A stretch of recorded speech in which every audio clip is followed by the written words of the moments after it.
Good afternoon po sa inyong lahat. Pakibati ho ng pagyuko ng good afternoon ng katabi natin. Good afternoon. At mga kapatid, tayo po ay dumating na sa panibago na namang Kwaresma. Napakabilis parang naalala nyo last year, Kwaresma rin nung nagsimula ang quarantine, ang lockdown. At tayo po ay talagang nakakaisang taon na. Nagsimula ho ang Kwaresma nung Miyerkules, Ash Wednesday. Pero nakakapagtaka ho taon-taon na lang. Inaasahan ko na rin yan Taon-taon na lang pagkatapos ng Ash Wednesday, kinabukasan may lalapit at sasabihin, Father, hindi ako nakapagpalagay ng abo kahapon. O ano naman ngayon? Pwede pa bang magpalagay? Ay Ash Thursday na. Hindi na ito Wednesday. Bakit ba tayo, ang laki-laki, big deal sa atin talaga, ang pagpapalagay lang ng abo. At sana'y naunawaan nga natin. At sana'y naintindihan natin ang simbolo ng paglalagay ng abo. Pero mga kapatid, meron pang higit kesa sa abo. Kung hindi ka nakapagpalagay ng abo, merong mas mahalagang tanong sa'yo. Nag-ayuno ka ba nung Miyerkules? Nag-fasting ka ba? Worry na worry tayo sa panlabas na mga gawain. Pero tandaan natin ngayong Kwaresma, ang pinaka-aabangan ni Kristong mangyayari sa atin ay ang pagbabago sa kalooban natin. Kaya ang Kwaresma, ang Lent, ay ang 40 araw na paghahanda natin. Hindi po sa kamatayan, hindi sa Biyernes Santo. Ang hinihintay talaga natin ngayong Kwaresma ay ang Pasko ng muling pagkabuhay o Easter Sunday. Yan ang preparation natin, ang Lent, para sa Easter Sunday. Ang araw na kung saan tinalo ni Kristo ang kasamaan, ang kasalanan at kamatayan. Jesus conquered sin and death. And the resurrection of Jesus is the reason why we remain and we love our Christian faith. Dahil kung hindi muling nabuhay si Kristo, anong sinusundan natin? Anong dahilan ng pananatili natin sa simbahang ito? Dahil muling nabuhay si Kristo, kaya tama ang sinusundan at sinasamba natin ang Diyos na buhay. Kaya alam niyo po sa linggong ito, we also remember our baptism. Kaya nga sa ibang simbahan, meron silang renewal of baptismal vow. Sapagkat inaalala natin ngayong linggo at ngayong Kwaresma, ang biyaya ng binyag. Dahil nung bininyagan tayo, niyakap natin ang buhay ni Kristo. Ito ang pinanghahawakan natin. Alam natin na kung paano pagkatapos maghirap, pahirapan, at patayin si Kristo, siya ay muling bumangon at nabuhay. Hindi kamatayan ang tumapos sa kwento ng buhay ni Kristo. At ito rin ang pinanghahawakan natin bilang mga Kristiyano. Kaya pag nagmimisa sa patay, binabanggit yan, kamatayan ay lilipas, hindi ito ang ating wakas. This Lent, God is giving us the time to get up, to stand up, and to move up. Huwag kang magpatali sa mga problema mo. Huwag mong ikulong sa paninira ng ibang tao ang sarili mo. At huwag kang magpatalo sa mga naging kahinaan, kapintasan, at pagkakamali mo, lalo na kung tapos na. Pakinggan mo ang sinasabi ng unang pagbasa sa aklat ng Henesis. Ang sabi ng Diyos, ako ay nakikipagtipan sa inyo ngayon. I am now establishing my covenant with you. Kita nyo na kung gaano kalaki ang pagmamahal ng Diyos. Ang Diyos, laging handang makipag-ayos. Ang Diyos laging handang makipagkasundo sa iyo, kahit ikaw pa ang may kasalanan. Kahit minsan, tayo may kasalanan, pero tayo pa matigas, tayo pa matapang, tayo pa mayabang. Di ba ganyan minsan? Huwag ka na tumingin lagi sa ibang tao. Minsan dinadalaw din tayo ng ganyan tukso eh. Yung ikaw na ang may gawa ng kasalanan, ikaw na ang masama, aba ikaw pa nang aaway. Ikaw pa nagmamatigas. Kaya ang Kwaresma, mga kapatid, ay hindi lang tungkol sa iyong pagkakamali. Hindi lang ito tungkol sa iyong pagkakasala.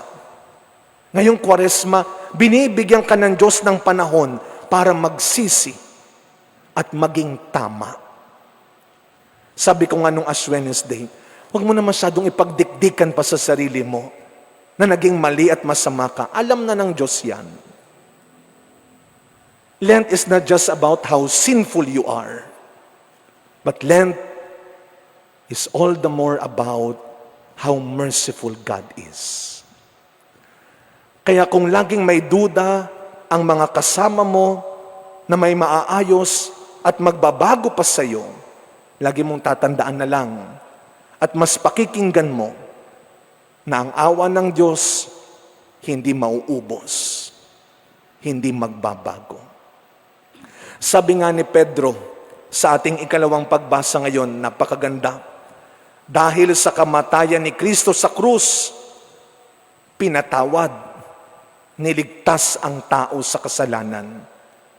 Kung paanong matyagang hinintay ng Diyos nung panahon ni Noe, ang pagbabago ng tao. Alam nyo, nung panahon ni Noe, God is indeed a patient God. He will never easily give up on you. Lagi siyang maghihintay sa iyo. Pinag-aantay mo naman. Kawawa lang tayo pag naubusan na tayo ng oras sa pagpapaantay sa Diyos. Pero ang Diyos laging maghihintay. Kagaya ng ginawa niya nung panahon ni Noe. Kaya si Kristo ngayon, sa bagong tipan, tiniis niya ang lahat ng hirap, pati kamatayan, kahit hindi siya ang may kasalanan. Siguro, nakalimutan na nila kung paano ka nagtiis bilang magulang, bilang anak. Siguro nakalimutan na nila kung paano ka nagtiyaga para tulungan sila. Siguro binabaliwala na nila ang kabutihan mo sa kanila. Pero ngayong Kwaresma, pinapaalala at tinuturo ulit sa iyo ng Diyos na may gantimpala ang bawat kabutihan at sakripisyo kahit binabaliwala. Kaya ngayong unang linggo ng Kwaresma, ito ang imbitasyon ni Kristo. Balikan natin ang Ebanghelyo. Huwag kang matakot sundin ang Espiritu Santo. Ang Espiritu Santo ang magtutulak sa iyo na ipagpatuloy mo kahit mahirap at pinahihirapan ka. Ang tama, ang totoo at ang mabuti. Be moved by the Spirit. 40 araw dinala ng Espiritu si Kristo sa disyerto. At doon nagtiis, nagtimpi siya. Habang tinutokso siya ng demonyo, nagtimpi si Kristo. At yun ang kanyang paghahanda para sa isang misyon na dakila. The 40 days and 40 nights of Jesus in the desert is the preparation for His public ministry. Kaya bago siya nagpagaling, nagpakain ng libo-libo, nangyari muna ito. Yung pagtitiis at pagtitimpi sa paghihirap. Alam nyo, what a coincidence. Bago natin maranasan ang 500 years ng Christianity, nagkaroon ng pandemya. Ang daming trahedya. Ang hirap ng problema. Kaya wag mong kalilimutan. bago ka dumating sa isang buhay na maginhawa ngayon, bago ka mas nakaluwag-luwag ngayon, bago mo naabot ang posisyon na yan at ang trabahong yan, balikan mo ang marami mong pinagdaanang hirap, ang marami mong pinagtiisan. Kaya, maniwala tayo at magtiwala. Pagtapos ng pandemya, a greater life, a better life will begin for you. Pero matuto tayo kay Kristo sa disyerto, hindi lang talino, hindi lang kayamanan, kasikatan, talento mo ang kailangan para maging matagumpay ang iyong plano sa buhay, proyekto sa buhay. Ang kailangan mo rin, mabuti at matibay na kalooban. Tibayan mo ang loob mo, tibayan mo ang pananampalataya mo, hindi lang sa oras na mahina at walang-wala ka, lalo na sa oras na napakagaling mo at napakalakas mo. Dahil doon ka, mas madaling makakalimot, mas madaling tutuksuhin.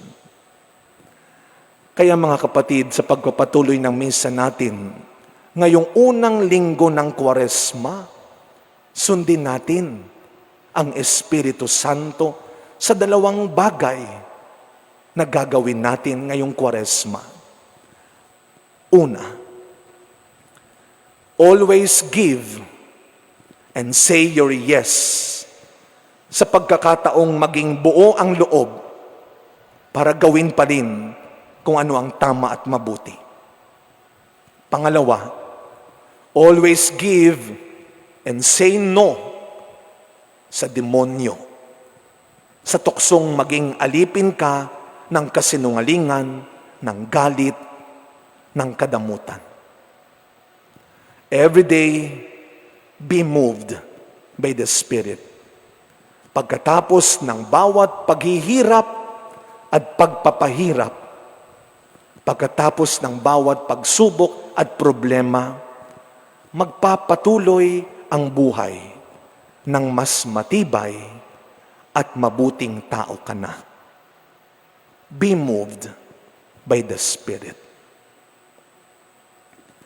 Amen.